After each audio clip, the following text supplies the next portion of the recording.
Olá, o Notícias da Semana já está no ar e hoje destaca o anúncio feito esta semana pelo governo japonês. O país asiático, maior importador mundial de carne suína, decidiu abrir o mercado para a carne produzida em Santa Catarina. Tem também as discussões sobre a redução da carga tributária que incide sobre as agroindústrias familiares, a liberação do auxílio financeiro para as famílias catarinenses com trigêmeos ou mais e a produção do documentário que resgata a história de desaparecidos políticos durante o regime militar. Isso e muito mais agora no Notícias da Semana.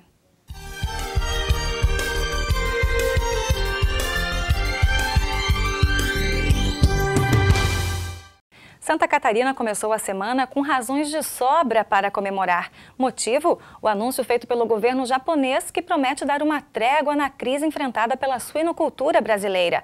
O país asiático, que é o maior importador mundial de carne suína, decidiu abrir o mercado para a carne suína produzida em Santa Catarina. O estado é o único do Brasil livre de febre aftosa sem vacinação. A partir do ano que vem, Santa Catarina deverá exportar para o Japão até 200 mil toneladas de carne suína, o que representa 15% das importações daquele país, segundo a avaliação da Associação Brasileira da Indústria Produtora e Exportadora de Carne Suína. A abertura do mercado japonês, na avaliação do secretário adjunto da Agricultura de Santa Catarina, Ayrton Spies, altera de maneira significativa o futuro do setor de suínos, que enfrenta grave crise pelo alto preço do milho para abastecer os animais e também os elevados custos de produção. Santa Catarina é o único estado brasileiro que tem o status de área livre de febre aftosa sem vacinação, e o Japão exige o fornecimento de carne suína que venha de áreas que não vacinem. E Santa Catarina está transformando essa vantagem comparativa numa verdadeira vantagem competitiva. Então, nós vamos poder aumentar a nossa produção, nós vamos poder vender para um país que compra grande quantidade, porque o Japão é o maior importador de carne suína do mundo, importa 1.300.000 toneladas por ano, e compra produtos de maior valor agregado, são cortes que representam mais renda para os catarinenses. O secretário destaca que a próxima etapa da importação está relacionada ao Certificado Sanitário Internacional, que será emitido pelas autoridades brasileiras e que acompanhará as remessas de carne suína para o Japão. O que o Ministério da Agricultura aprovou foi nosso risco sanitário, ou seja, a carne suína catarinense está apta dentro dos padrões exigidos no Japão em termos de riscos sanitários. Agora, isso vai ser transformado num certificado sanitário internacional, que é o documento que acompanha as remessas, e o Ministério da Agricultura já está com 2 técnicos lá em Tóquio, e amanhã mesmo eles terão uma reunião que vai tratar desse assunto para definir esse certificado. Feito isso, as plantas serão vistoriadas e liberadas para início das exportações. Esse processo deve durar aí talvez mais 60 dias ou algo parecido, mas há uma esperança muito grande de ainda em 2012 iniciar exportações para o Japão. Outra discussão que marcou a semana foi a redução da carga tributária que incide sobre as agroindústrias familiares. A reivindicação foi feita por pequenos agricultores do estado que sentem no bolso o peso de tantos impostos. O assunto foi discutido em Chapecó. Durante o evento, produtores pediram tratamento semelhante ao que é dado aos agricultores de outros estados. A audiência pública foi realizada na Câmara Municipal de Chapecó. A iniciativa de promover o debate foi da Comissão de Economia, Ciência e Tecnologia da Assembleia Legislativa. O deputado Dirceu Dresch, membro da comissão, presidiu a audiência, que reuniu agricultores, técnicos agrícolas, representantes do poder público e de organizações de defesa da agricultura familiar. Em Santa Catarina existem 12 mil agroindústrias familiares que reúnem 20 mil produtores rurais e também 500 organizações que representam esses pequenos empreendedores, entre cooperativas e associações. Eles querem uma política de incentivo à produção com uma legislação diferenciada para o setor. Em 17 estados brasileiros, as agroindústrias familiares, que fazem parte do Programa de Aquisição de Alimentos e do Programa de Alimentação alimentação escolar são isentas de ICMS. Aqui, esses empreendedores pagam até 17% de imposto estadual e ainda têm que arcar com as despesas de inspeção dos produtos. O Francisco tem uma agroindústria familiar em Coronel Freitas, que processa 20 toneladas de carne suína por mês. Paga 17% de ICMS sobre a venda dos produtos e R$ 1.300 por mês de inspeção, que antes era feita de graça pela SIDASC. A gente quer pagar os impostos, mas a gente queria saber os caminhos que onerasse menos a nossa indústria e a gente conseguisse agregar um valor maior no nosso produto e talvez conseguir gerar postos de trabalho nas nossas agroindústrias familiares. Há várias outras taxas cobradas dos agricultores donos de agroindústrias, inclusive licenças ambientais. A presidente da Associação dos Pequenos Produtores do Oeste alertou para o risco de falência de vários desses empreendimentos que os agricultores montaram justamente para agregar valor aos produtos rurais. Muitas dessas agroindústrias vão fechar, principalmente aquelas derivadas de carne e de leite, que são aquelas carne de leite, ovos, mel, que mais acarreta, que além da responsabilidade técnica, tem que ter o veterinário, além do inspetor que deve estar lá presente, que antes tinha e hoje não tem mais, isso acarreta quase o fechamento delas. O representante em Santa Catarina da Federação dos Trabalhadores na Agricultura Familiar do Sul do país reivindica uma ação mais efetiva do poder público em favor das pequenas agroindústrias. Primeiro que tem essa legislação que possa garantir uma diferenciação na questão tributária, não sendo o total como é hoje 17%, mas que possa ser um valor menor, né, chegando a 3%, 4%, 5%. E a isenção sobre os produtos que são comercializados no programa de aquisição de alimentos e na alimentação, no programa de alimentação escolar fornecido dentro da legislação que determina que 30% de toda a alimentação escolar tem que ser comprado da agricultura familiar. Em 95 foi criado um benefício fiscal de ICMS para as vendas dos produtos agroindustriais de indústrias familiares. Mas essa isenção veio dentro de uma lei que era do Simples, da microempresa de Santa Catarina. Com a mudança da legislação, em maio de 2000, surgiu então o Simples Nacional, então foi revogada aquela lei anterior. Então, de maio de 2000 para cá, a isenção que estava dentro daquela lei não tem mais. Então, os produtores ficaram sem esse benefício fiscal. Os participantes decidiram montar um grupo de trabalho para definir uma pauta de reivindicações única e lutar pelas mudanças necessárias. Com esse processo de criar um grupo de trabalho que vai se permanentemente agora reunir, elaborar as propostas, né, definir inclusive melhor um pouco os conceitos, nós vamos avançar muito nos próximos anos na agregação de valor em Santa Catarina, não tenho dúvida disso. Debates também em Itá, no oeste do estado, que sediou um encontro internacional para discutir a conservação e o uso racional do rio Uruguai. A abertura do evento foi promovida pela Assembleia Legislativa, que realizou uma audiência pública sobre o tema. A audiência pública promovida pela Comissão de Relações Institucionais e do Mercosul do Parlamento Catarinense foi uma solicitação do deputado Gilmar Knezzel. Dirigentes, autoridades locais, estaduais e dos países do Mercosul debateram as formas de tornar o rio Uruguai uma fonte de recursos turísticos e econômicos e a necessidade da integração entre os países para os cuidados na conservação desse recurso natural. A audiência marcou a abertura do encontro nacional sobre o tema, realizado no fim de semana em Itá. Com mais de 2.000 quilômetros de extensão, o rio Uruguai tem origem em Santa Catarina, no encontro dos rios Pelotas e Canoas, e divide o estado com o Rio Grande do Sul, seguindo seu percurso na Argentina e Uruguai. Mais de 3 milhões de pessoas vivem na parte brasileira da região hidrográfica. E explorar o potencial turístico que a natureza oferece é um dos objetivos das autoridades dos 3 países. E é o que já vem acontecendo aqui no município de Itá, na região oeste do estado. A cidade totalmente reconstruída após a instalação de uma usina hidrelétrica aproveitou a nova paisagem para explorar as atividades turísticas. Essa é a perspectiva, esse é o caminho. Então aí, você vê já os resorts, os hotéis que estão sendo construídos, este aqui em Itá, por exemplo, né, que não perde para nenhum hotel das nossas praias, enfim, e tantos outros produtos como temos ao redor, né, ao longo dos 1.800 quilômetros de distância, desde as nascentes até a foz do Rio da Plata. As vantagens econômicas que o Rio Uruguai oferece à população também foram levantadas no encontro. A representante do Uruguai sugeriu a criação de uma comissão mista que integre as câmaras comerciais dos 3 países. Necesitamos a formalização, ou seja, proponer um presidente, um vicepresidente, um secretário e que cada um deles seja representante de cada país. Y a su vez que sea rotativo, porque somos muchos también. Entonces, en la rotación anual nos va a tocar a todos y que estas ideas y estos proyectos que tenemos encaminados fructifiquen, porque esa es la idea. Além dos aspectos econômicos, as autoridades destacaram a preocupação com a qualidade da água. Um dos encaminhamentos da audiência é a criação de um observatório que vai manter dados confiáveis sobre o rio e sua utilização.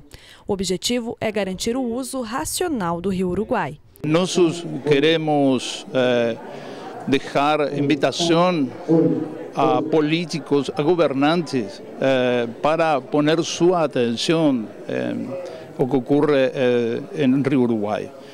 Necessitamos decisões governamentais para sua conservação. E veja depois do intervalo, liberado auxílio financeiro para as famílias catarinenses com trigêmeos ou mais. Saiba o que fazer para ter acesso ao benefício. Em instantes, aqui no Notícias da Semana.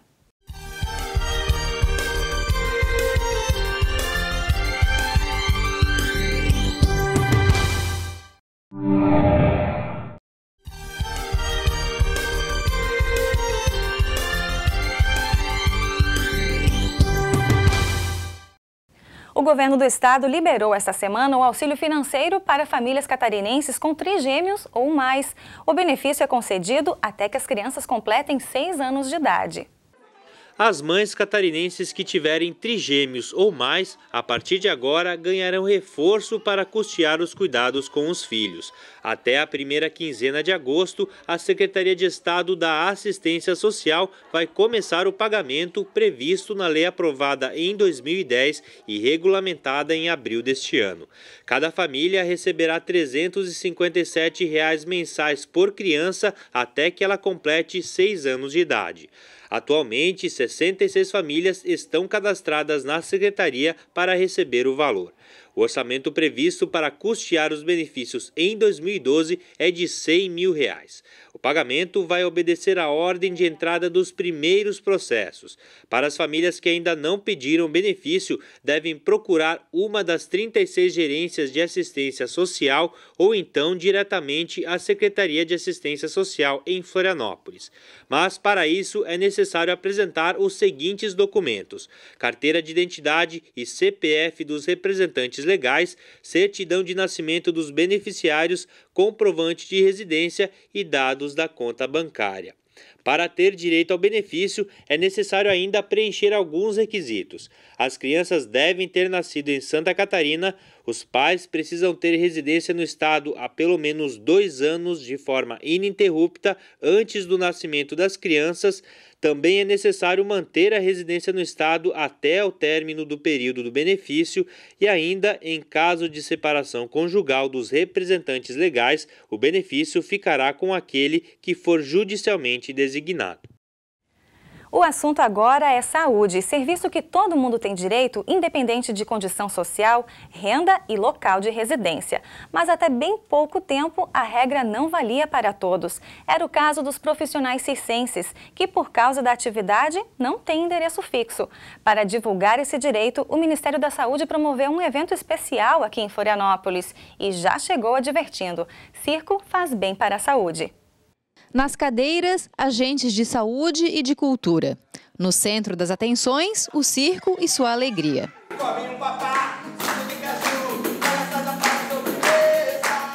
Há 2 anos, os agentes do riso levam alegria a quem mais precisa.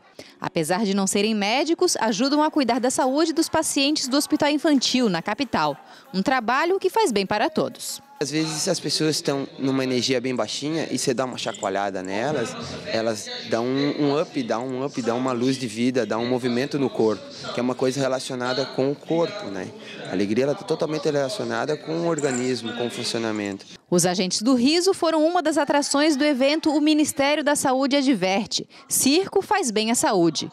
O objetivo era divulgar o direito da população circense ao atendimento nas unidades de saúde de todo o país. Atualmente, existem em Santa Catarina 35 circos itinerantes, onde trabalham aproximadamente 800 profissionais. A falta de um endereço fixo muitas vezes prejudicava o acesso deles aos serviços de saúde. Quem confirma é Ítalo Carreiro, natural de Minas Gerais, proprietário do Circo de Itari. Há 10 anos, ele circula pelo interior de Santa Catarina, ficando em média 15 dias em cada cidade. A maior dificuldade é justamente o comprovante de residência que a gente não tem naquele município. E os postos de saúde alegam que, por não ser daquela localidade, a gente não pode pegar o remédio ali ou ser atendido. E é importante assim, para o pessoal do circo ter esse acesso ao posto de saúde? Claro que é. Os mais jovens não necessitam tantos, né? Mas o pessoal de mais idade que permanece no circo e que tem muitos, né? Necessitam do apoio do SUS, do medicamento, de uma consulta, um remédio, para poder manter a saúde, né? Flávio Torricelli, dono de circo e membro do Colegiado Setorial de Circo no Conselho Nacional de Políticas Culturais, também sentiu na pele a dificuldade. O empecilho era a comprovação de residência, né?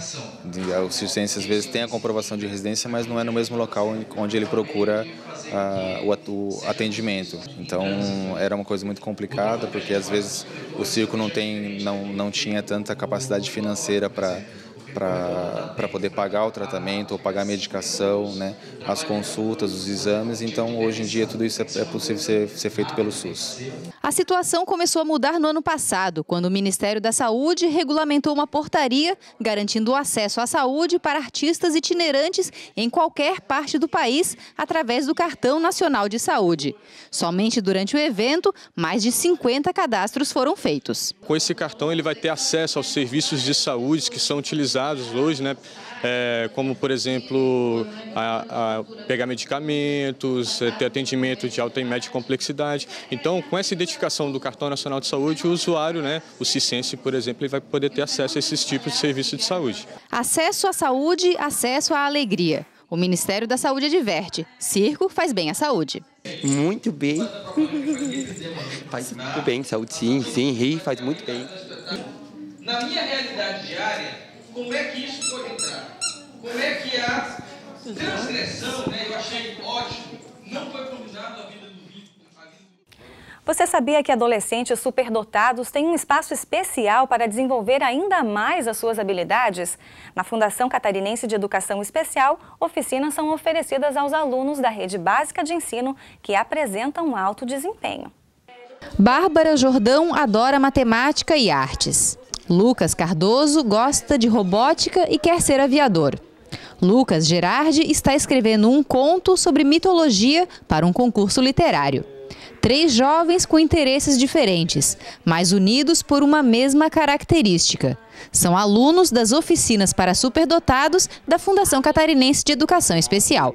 Uma criança superdotada é aquela que apresenta indicadores de inteligência acima da média, uma habilidade superior que se destaca, que se diferencia dos demais, uma criatividade acima da média, ou seja, aquilo que ela faz com originalidade, ela faz com criatividade, ela cria algo que constrói de um jeito diferente, é alguém que é original no que produz. Segundo a Organização Mundial de Saúde, o percentual de pessoas com algum tipo de alta habilidade, seja em matemática, português ou outras áreas, varia de 3,5% a 5% da população. Para localizar e estimular essas pessoas, o governo estadual mantém, desde 2006, o Núcleo de Altas Habilidades Superdotação. É um trabalho que se diferencia por uma variedade de estímulos que são apresentados justamente na área de interesse da criança.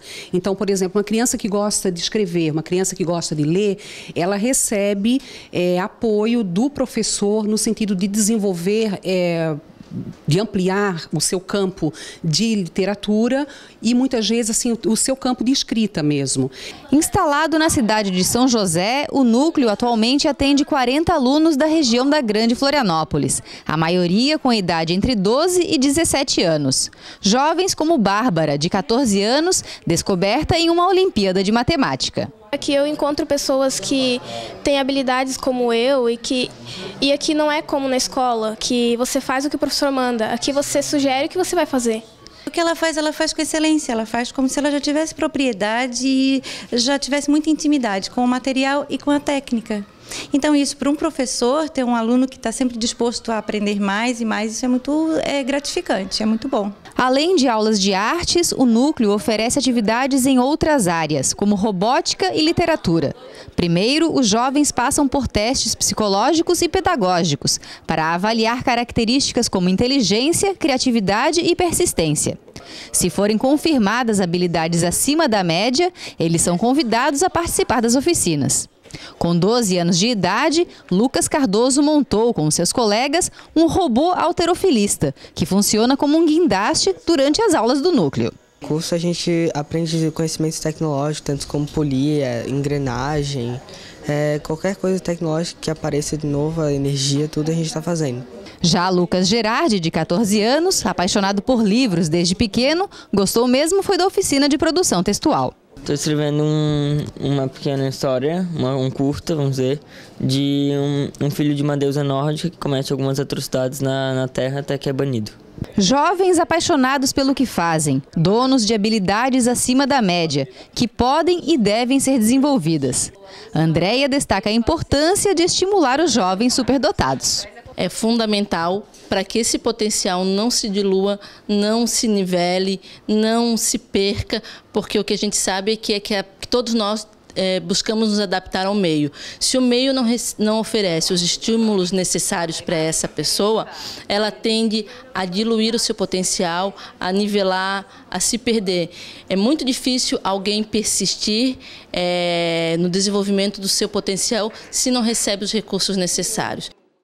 E por falar em apoio, em Florianópolis, a Casa do Hemofílico oferece atendimento médico e emocional para os portadores da doença. A hemofilia é uma doença crônica e não tem cura. A hemofilia é uma doença genética que diminui a capacidade de coagulação do sangue, o que aumenta o risco de hemorragias. Segundo o Ministério da Saúde, existem 11 mil hemofílicos no Brasil. Todos precisam tomar medicamentos para controlar os fatores de coagulação disponibilizados gratuitamente pelo SUS. Com o tratamento adequado, os hemofílicos conseguem ter uma vida normal.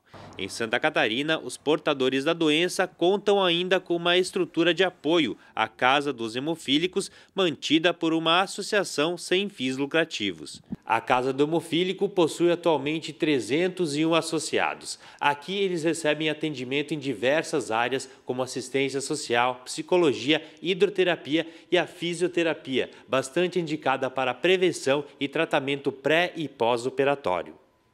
Luiz Carlos sofreu uma lesão no joelho em decorrência de uma hemorragia quando tinha 14 anos. Desde então, faz fisioterapia periodicamente para recuperar os movimentos da perna. A associação, num todo, trouxe um benefício enorme para mim, não só para mim, mas para muitos hemofílicos, que foi através dela que eu consegui recuperar um pouco, não só da parte física, da emocional também, que na época, como era um adolescente, vamos dizer que eu perdi muita coisa, eu meio que me isolei da sociedade, foi através daqui do serviço social e da psicologia, fora a fisioterapia, que eu consegui me estabelecer. Assim como Luiz Carlos, grande parte dos portadores da doença apresentam deficiências físicas, principalmente nos joelhos, que vão se agravando com o decorrer dos anos. A fisioterapia é importante para o tratamento e reabilitação desses pacientes e também na prevenção de hemorragias. À medida que ele consegue trabalhar o corpo, a postura, fortalecimento muscular, essa musculatura protege as articulações, que são o principal alvo de sangramento. Então, ele tendo uma musculatura preparada, o risco de sangramento, de episódios hemorrágicos é menor. E quando ele está bem, que ele não tem episódios, ele pode fazer o tratamento preventivo. Então, a gente trabalha mais a musculatura, pode fazer alongamentos gerais, fortalecimentos, exercícios de postura, propriocepção, que são exercícios de equilíbrio, melhora da resposta de reação do corpo, etc. A estrutura da casa é ampla. Da equipe multidisciplinar participam ainda o médico, ortopedista, psicoterapeuta e dentista. A casa possui 14 leitos, refeitório, cozinha e lavanderia para abrigar pacientes de outras cidades que vêm a Florianópolis para tratamento. Toda essa estrutura é mantida por doações e recursos provenientes de convênios com o governo. Para quem quiser contribuir com a associação, é possível por meio de doações na conta de energia elétrica. É só procurar aqui a associação, a gente disponibiliza uma carta, como essa, onde ela pode escolher o valor que ela quer debitar da sua conta de luz e, assim, ajudar a associação, né? Contribuir para o funcionamento da associação. Depois do intervalo, as discussões que envolvem a participação dos jovens na política. A gente volta já.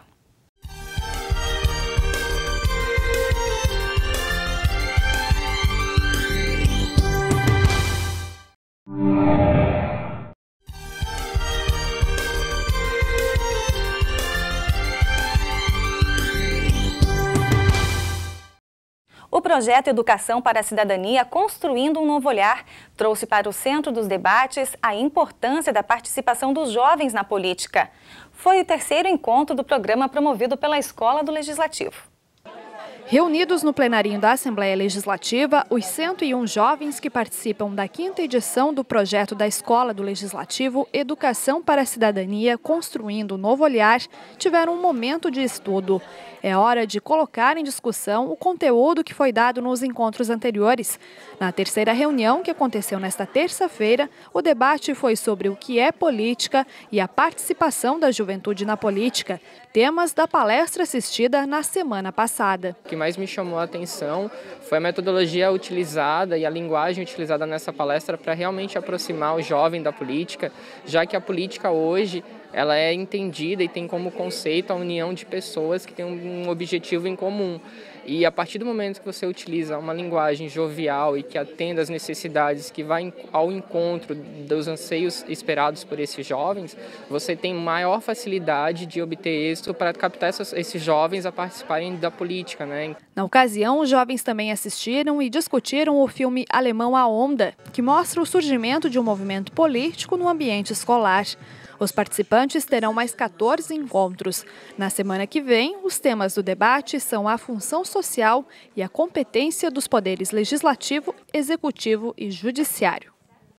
Falando em política, o desaparecimento de políticos durante o regime militar no país será tema de um documentário que está sendo produzido pela TV Brasil. A produção conta com a ajuda dos membros do coletivo catarinense Memória, Verdade e Justiça, que se reuniram na Assembleia Legislativa. O documentário deverá ser lançado em outubro e reunirá uma série de informações sobre a Operação Condor e os desaparecidos políticos durante os anos de ditadura militar no Brasil. Mestranda em Sociologia Política na Universidade Federal de Santa Catarina, Sabrina Schultz repassou cópia de vários documentos que havia reunido sobre a operação. Essa operação permitia com que se dissolvessem as fronteiras políticas, digamos, dessa região do Cone Sul, fazendo com que, um exemplo, o aparato repressivo brasileiro pudesse atuar de forma clandestina, né, nesses outros países membros. O documentário vai abordar o caso de vários desaparecidos políticos brasileiros, entre eles o catarinense João Batista Rita, engenheiro morto em 1974 aos 25 anos de idade. Ele era militante da organização 3M, Mal Marques Marighella, e seu corpo nunca foi encontrado. Coordenadora do coletivo catarinense Memória, Verdade e Justiça, Derleide Luca lembra que um livro lançado há pouco mais de um mês trouxe novas informações sobre o caso. São as memórias de um delegado de polícia da Polícia Federal chamado Cláudio Guerra.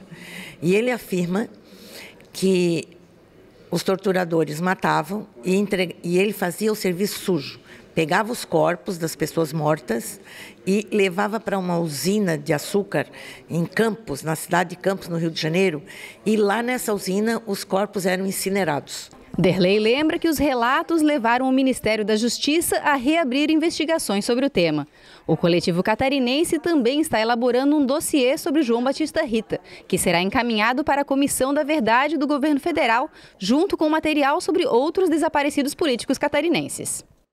E a edição de hoje termina com um passeio pela Galeria de Arte Maier Filho. É lá que está montada a exposição Ícones. As telas são de uma artista plástica natural de Uruçanga e retratam artistas que são destaque na música e também no cinema.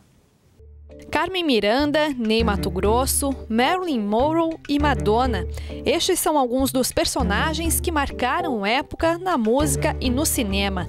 E para matar um pouco a saudade destes e de outros grandes artistas que se destacaram mundialmente, a exposição Ícones traz o retrato de cada um deles sob os olhares da artista plástica Paula Schliendwein. São ícones do meu gosto pessoal, que eu aprecio muito, e eu percebi que as pessoas também gostam muito de vários desses ícones. Então, foi acontecendo de reproduzindo um outro, e quando eu vi eu estava em volta de vários ícones e resolvi então mostrar com a exposição Ícones que está correndo pelo estado de Santa Catarina no momento. As 30 telas expostas no hall da Assembleia Legislativa se inspiram no pop art, movimento artístico da década de 50, que se caracterizou pela produção em massa de obras com cores vibrantes que reproduziam objetos do cotidiano. As telas de tinta acrílica sobre a tela da artista plástica são semelhantes à serigrafia e trazem também cores intensas e brilhantes. E o trabalho é bem meticuloso, bem minucioso, demorado. Então é meio que uma brincadeirinha, assim. A pessoa acha que é stencil, mas não é. Natural de Uruçanga, Paula Schliendwein começou a se dedicar para valer às artes plásticas em 2009, quando se mudou para Brusque. A artista já participou de exposições em São José, Joinville e Florianópolis. Esta é a primeira vez que apresenta o trabalho no Parlamento Catarinense.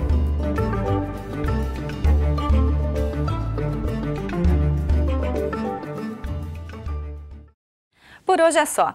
O Notícias volta semana que vem. Obrigada pela companhia e até lá!